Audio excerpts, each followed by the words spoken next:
Bonjour Benjamin Stora, nous sommes ici pour parler de votre dernière publication, une histoire des Juifs d'Algérie, qui est parue chez Larousse. Dans cette histoire, vous retracez au fond les 3 exils qui ont touché la communauté juive d'Algérie.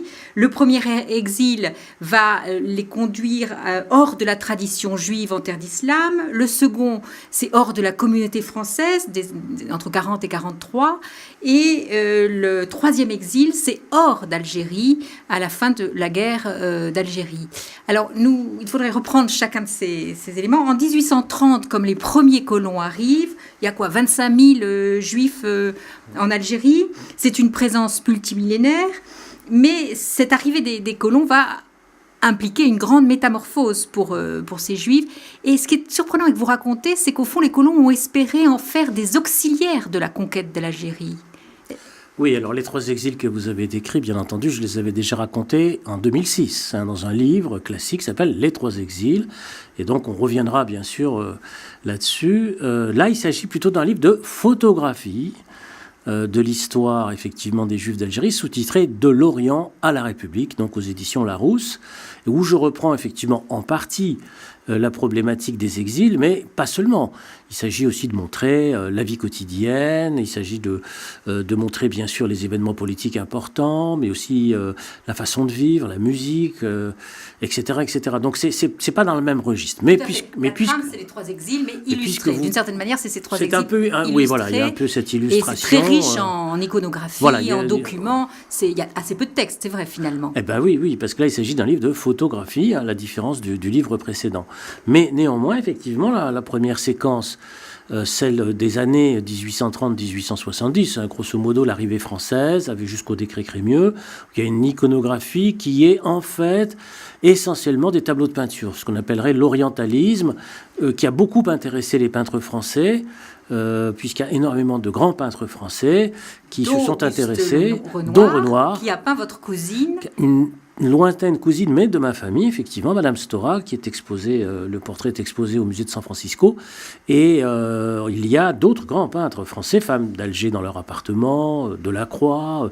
Il y a une sorte de regard fasciné des peintres orientalistes français, notamment sur les femmes juives d'Algérie. Mais il y a aussi les premières photographies qui existent et qui montrent la condition d'indigène des Juifs d'Algérie, très liés donc à l'autre communauté indigène qui sont les musulmans. Et puis, il y a aussi, bien sûr, le rapport à la France par l'intermédiaire de l'armée française, parce que vous avez fort justement souligné cet aspect, c'est que les premiers Juifs lettrés en français et qui étaient bien sûr arabisants vont servir dans l'armée française comme interprètes, notamment au moment de la conquête de l'Algérie. Alors justement, vous dites les indigènes, ils sont toujours perçus tout de même comme des indigènes. Et voilà que le décret Crémieux va procéder à une naturalisation collective de ces juifs d'Algérie. Mais ça va en même temps, d'une certaine manière, renouveler l'antisémitisme à leur égard. Et comment vous expliquez en fait ça? Parce qu'il y a une sorte de passion républicaine qu'on voit très bien dans les photos, dans les documents que vous publiez. Et en même temps, on le voit aussi très bien dans ces documents, le maintien pendant un certain nombre d'années des traditions juives, vestimentaires, gastronomiques, culturelles. Il y a cette espèce de tension entre l'adaptation des coutumes républicaines et françaises et en même temps le maintien d'une tradition juive. Oui, c'est-à-dire qu'en fait, le processus de l'assimilation culturelle est lent, ce qui est classique, somme toute. On n'abandonne pas obligatoirement les traditions culinaires, alimentaires, religieuses, le port des vêtements, instantanément parce qu'on entre dans la cité française par le décret Crémieux de 1870. Il faudra pratiquement le passage d'une, voire 2 générations, ce qui est lent et long, bien sûr, pour qu'enfin, disons, les Juifs d'Algérie soient acceptés, vus dans cette cité française, ce qui provoque effectivement des tensions et des heurts, avec la montée d'un antisémitisme très très violent dans l'Algérie des années 1898, etc., au moment de l'affaire Dreyfus, puisqu'il y a Drummond, qui est quand même député d'Alger, Max Régis, qui sont très très antisémites.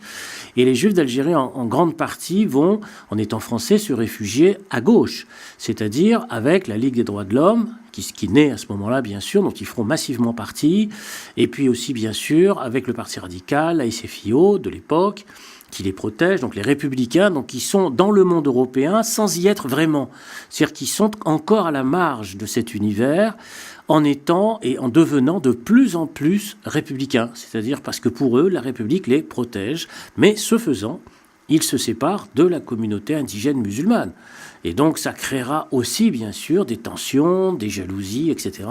Puisque, comme on le sait, cette citoyenneté française, pleine et entière, ne sera pas donnée à la majorité de la communauté musulmane. Donc ils sont pris quelque part entre deux feux, c'est-à-dire entre l'antisémitisme européen traditionnel en France, qui se déplace de l'autre côté de la Méditerranée, et puis aussi, disons, des poussées d'antijudaïsme venant de la communauté musulmane, telles qu'elles s'exprimeront, par exemple, à Constantine en 1934. Et alors voilà la Seconde Guerre mondiale, et ça là, le choc de Vichy, c'est-à-dire entre 40 et 43, il y a une abrogation du décret Crémieux. Et là, ça se produit un choc. Vous avez beaucoup de documents où on voit aussi de tout ce qui s'est passé à cette époque-là. Oui. C'est un choc parce que les Juifs d'Algérie étaient français depuis presque un siècle. C'est beaucoup, c'est 3 générations. Et puis tout d'un coup, le ciel, véritablement, leur est tombé sur la tête. Ils s'y attendaient absolument pas. Mais ils redoutaient cela parce que la propagande d'extrême droite à cette époque-là réclamait l'abrogation du décret Crémieux et donc la déchéance de la nationalité française. C'était une grande revendication traditionnelle de la droite française, le fait d'organiser la déchéance de la nationalité française pour les indigènes. C'était le refus de donner la nationalité française aux musulmans et la déchéance, c'était pour les Juifs d'Algérie. C'est ce qui a été fait. Et donc, les voilà éjectés hors disons, de la République, qui n'existe plus, qui est par terre. Et donc, paradoxalement aussi, ça va renforcer l'appartenance communautaire. C'est-à-dire les écoles religieuses juives, par exemple, le fait que les médecins juifs n'ont plus le droit d'exercer, les avocats, etc.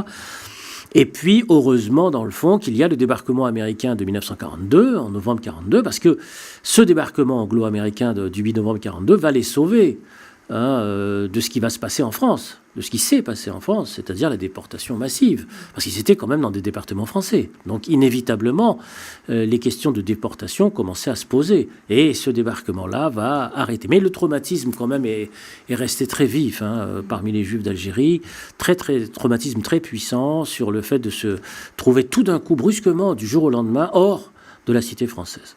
Et troisième traumatisme, troisième exil, c'est à la fin de la guerre d'Algérie. Vous-même, vous étiez un petit garçon. On voit d'ailleurs des photos. Vous avez d'ailleurs entrelacé un petit peu des photos d'archives avec quelques photos de votre famille. Et d'ailleurs, vous le mettez assez explicitement. Et donc, vous êtes petit garçon, vous avez 8 ans et vous partez en 60... Non, 12 ans. Ouais. Et vous partez donc en 1962 comme... Ouais.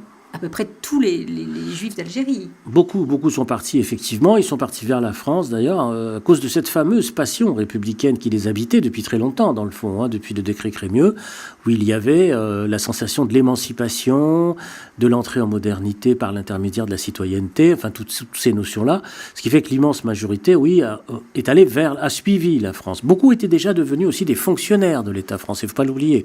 C'est-à-dire qu'ils étaient instituteurs, infirmiers, postiers, etc.